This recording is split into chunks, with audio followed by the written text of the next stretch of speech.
ലൈവായിട്ട് ചെയ്യുന്നുണ്ട്. 600 രൂപ വില ഉണ്ട്. എന്നാൽ നമ്മൾ വിൽക്കുന്നത് 480.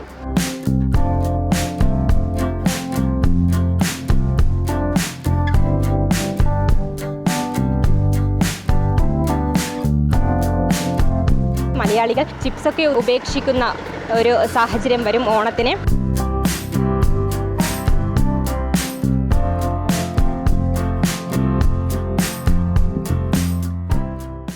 വെളിച്ചെണ്ണയുടെ വില ദിവസേന വർദ്ധിക്കുകയാണ്. അതിനാൽ വെളിച്ചെണ്ണയിലുണ്ടാക്കുന്ന ചിപ്സിൻ്റെ വിലയും വർദ്ധിക്കുന്നുണ്ട്. ഇപ്പോൾ ഞാൻ നിൽക്കുന്നത് സെക്രട്ടേറിയറ്റിന് പരിസരത്തുള്ള കുമാർ ചേട്ടൻ്റെ കുമാർ ചിപ്സ് എന്ന കടയിലാണ്.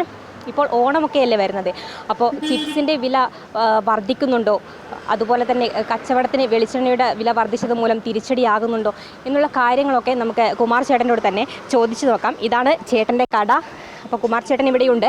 നമുക്ക് കൂടുതൽ കാര്യങ്ങളൊക്കെ കുമാർ ചേട്ടനോട് തന്നെ ചോദിച്ചു നോക്കാം. ചേട്ടാ, എന്തൊക്കെ ഐറ്റംസാണ് ഇവിടെ ഉള്ളത്? ഇവിടെ ഇപ്പോൾ ചിപ്സ് ഉണ്ട്, ശർക്കര വരട്ടി, ചക്ക, കപ്പ, മിച്ചർ ഐറ്റം, പക്കാവട, ഇങ്ങനെയുള്ള ഐറ്റങ്ങളെല്ലാം ഉണ്ട്. എത്ര വർഷമായി ഇവിടെ ഈ കട തുടങ്ങിയിട്ട്? 38 കൊല്ലമാവും. ഓർഡേഴ്സൊക്കെ വരാറുണ്ടോ? ഓർഡർ വരാറുണ്ട്. പഴയ കസ്റ്റമറാണ് കൂടുതലും വരുന്നത്. നമുക്ക് കസ്റ്റമർ കച്ചവടമുണ്ട്, പിന്നെ വെളിയിൽ പിന്നെ കൊറിയറൊക്കെ അയക്കുന്നുണ്ട്. എത്ര സ്റ്റാഫാണ് ഇപ്പം മൊത്തം ഇവിടെ ഉള്ളത്? 5 പേര്. വെളിച്ചെണ്ണയുടെ വില വർദ്ധിക്കുകയാണല്ലോ, അപ്പോൾ എങ്ങനെയാണ് ഇപ്പോൾ കച്ചവടത്തിനകത്ത് തിരിച്ചടിയാണോ? തിരിച്ചടി എന്ന് പറഞ്ഞാൽ ഇപ്പം നമുക്ക് ഈ വെളിച്ചെണ്ണ വിലയിൽ 450 രൂപ വില ആകുമ്പോൾ നമുക്ക് ചിപ്സിന് 520 രൂപ വിലയാണ്. നമ്മളിപ്പോൾ വിൽക്കുന്നത് 480. ആ, ഇനി കൂടാം. ഇനിയിപ്പോൾ എനിക്ക് തോന്നുന്നു 550, 560, 600 രൂപ അടുപ്പിച്ചാവും ഓണത്തിന്. കസ്റ്റമേഴ്സൊക്കെ എങ്ങനെയുണ്ട്? കൂടുതലായിട്ട് വരുന്നുണ്ടോ? നമുക്ക് സ്ഥിരം കസ്റ്റമറാണ് ഉള്ളത്. പിന്നെ പുറത്ത് അറിഞ്ഞു വരുന്നവരുണ്ട്. ചെന്നൈ, ബോംബെ, ഗൾഫിൽ നിന്നൊക്കെ ആൾക്കാരൊക്കെ ഇഷ്ടം പോലെ വരുന്നുണ്ട്. കൂടുതലായിട്ട് ഇങ്ങോട്ടേക്ക് വരുന്നുണ്ട്. വരുന്നുണ്ട്. കച്ചവടം നല്ല രീതിയിൽ നടക്കുന്നുണ്ട്. കൂടുതലായിട്ട് ഏത് രീതിയിലുള്ള കസ്റ്റമേഴ്സാണ് വരുന്നത്? ഇവിടെ ഈ പരിസരത്തുള്ള ആൾക്കാരാണെങ്കിൽ പുറത്തുനിന്നൊക്കെ ആൾക്കാർ? പരിസരത്ത് മാത്രമല്ല, പുറത്തുനിന്ന് ചെന്നൈയിൽ, പിന്നെ ബാംഗ്ലൂർ, മെഡ്രാസ്, ബോംബെ, പിന്നെ ഡൽഹി, ഇങ്ങനെയുള്ള പല സ്ഥലങ്ങളിൽ ആൾക്കാർ വരുന്നു. ഇവിടെ വന്ന് വാങ്ങി പിന്നെ കൊടുത്തു വിടുന്നുണ്ട്.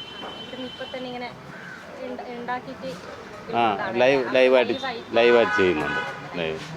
ഇപ്പോൾ ഓണമൊക്കെ വരികയാണല്ലോ, അപ്പോൾ മെയിനായിട്ട് ശർക്കര വരട്ടിയും അതുപോലെ ഏത്തക്ക ഉപ്പേരിയൊക്കെ ആയിരിക്കും സ്പെഷ്യലി. മെയിനായിട്ട് പോകുന്നത് പിന്നെ ശർക്കര വരട്ടിയും ചിപ്സുമാണ്, 2 ഐറ്റമാണ്. പിന്നെ അപ്പോഴും വേറെ ഒന്നും കാണില്ല. ചിലപ്പോൾ ഇതിൻ്റെയൊക്കെ വില ഉണ്ണിയപ്പം ഉണ്ട് ഇവിടെ? ഉണ്ണിയപ്പം ഉണ്ട്. ഇപ്പോൾ വരുന്നത് 300 രൂപയായി വില. 280 ആയിരുന്നു, ഇപ്പം 300 ആയി. അപ്പോൾ ഓണത്തിന് ഒരു തിരിച്ചടിയാകുമോ ഈ കച്ചവടം? ഈ വെളിച്ചെണ്ണയുടെ വില വർദ്ധിക്കുമ്പോൾ എത്രയാണ് എണ്ണയ്ക്ക് വില കൂടുമ്പോൾ നമ്മൾ ചിപ്സ് എന്തായാലും 560, 600 രൂപ ആക്കും. ആ സമയത്ത് അങ്ങനെ വിൽക്കാൻ പറ്റുള്ളൂ. ഇപ്പോൾ തന്നെ ചിപ്സിന് വില ഉണ്ടോ? 600 രൂപ വില ഉണ്ട്. എന്നാൽ നമ്മൾ വിൽക്കുന്നത് 480. എല്ലാ ഐറ്റവും ഉണ്ട്. ചക്ക 520 രൂപ, 480 ചിപ്സ്, പിന്നെ ശർക്കര വരട്ടി 480, ചക്ക വറ്റൽ, പിന്നെ കപ്പയുണ്ട്. കപ്പ വിൽക്കുന്നത് 300 രൂപ, മിച്ചർ വന്നിട്ട് 300 രൂപ, പക്കാവട 300. ഇങ്ങനെ ഏതാ? മിച്ചറിന് 300 രൂപ ഉണ്ട്. കാക്കില 75. പിന്നെ ചിപ്സ് 480. ഉണ്ണിയപ്പത്തിന് 300, 1 കിലോയ്ക്ക് 300. ഞാൻ തന്നെ കൂടുതലും നിൽക്കുന്നത് അതെല്ലാം സെറ്റ് ചെയ്ത് കൊടുത്തിട്ട് കഴിക്കാൻ വേണ്ടി പോയിട്ട് സ്വപ്പം റെസ്റ്റ് കഴിഞ്ഞ് വരും. ഓർഡർ ഒരു 10-15 രൂപ ഓർഡർ കുറയാതെ കിട്ടും. ആ, ഉണ്ട്. ഓണത്തിന് പേടിയെന്ന് പറഞ്ഞാൽ ഈ വില, എണ്ണ വില, അതാണ് പേടി. വേറെ വെളിച്ചെണ്ണയാണ് ചിപ്സ് ഐറ്റങ്ങളെല്ലാം വെളിച്ചെണ്ണ. അതാണ് അല്ല, ആൾക്കാരെ വിശ്വാസം അതാണ്. വെളിച്ചെണ്ണയിൽ കൊടുക്കുന്നുണ്ട്. അതാണ് ഇത്രയും കൊല്ലമായിട്ട് നമ്മളെ ചോദിച്ച ആൾക്കാർ ഇങ്ങോട്ട് വരുന്നുണ്ട്. ഈ 38 കൊല്ലം കൊണ്ട് വാങ്ങിയ ആൾക്കാർ തന്നെ ഇപ്പോഴും വാങ്ങുന്നുണ്ട്. പിന്നെ പുറത്തു നിന്ന് ആൾക്കാർ ഇഷ്ടം പോലെ വരുന്നുണ്ട്. കൂടും മിക്കവാറും. ഞാൻ പറഞ്ഞില്ലേ, ഞാൻ ഇപ്പോൾ വയ്ക്കുന്നത് 480, അടുത്ത് എങ്ങനെയായാലും 560, 600 രൂപ ആവും. പറ്റാൻ വിലയാവും. എണ്ണയ്ക്ക് ഇന്നിപ്പോൾ 600 രൂപ ചിലപ്പം അടുപ്പിച്ചാവും.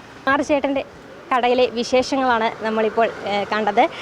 ഓണം വരികയാണ്. ഓണത്തിന് ഒരു തിരിച്ചടിയായി മാറും. കാരണം ചേട്ടൻ ചിപ്സിൻ്റെ വില 450 വെളിച്ചെണ്ണയുടെ വില വർദ്ധിക്കുന്നതിന് മുൻപൊക്കെ കൊടുത്തിരുന്നത്. പക്ഷേ ഇപ്പോൾ വില വർദ്ധിക്കുകയാണല്ലോ, അതനുസരിച്ച് ചേട്ടൻ 500-ലേക്കും 600-ലേക്കും ഒക്കെ വില വർദ്ധിക്കുന്നുണ്ട്. എന്തായാലും മലയാളികൾക്ക് ഒരു തിരിച്ചടിയായിരിക്കും. ചിപ്സിൻ്റെ വില വർദ്ധിക്കുകയാണ്. ഇപ്പോൾ ഓണമൊക്കെ വരുന്നത് കൊണ്ട് തന്നെ അത് പ്രതിസന്ധിയിലാകാനും കാരണമുണ്ട്. മലയാളികൾ ചിപ്സൊക്കെ ഉപേക്ഷിക്കുന്ന ഒരു സാഹചര്യം വരും ഓണത്തിന്.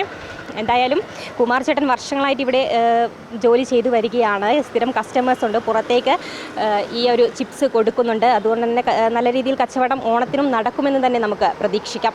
ക്യാമറമാൻ അനിൽകുമാറിനൊപ്പം അനശ്വര MP, വിസ്മയ ന്യൂസ്, തിരുവനന്തപുരം.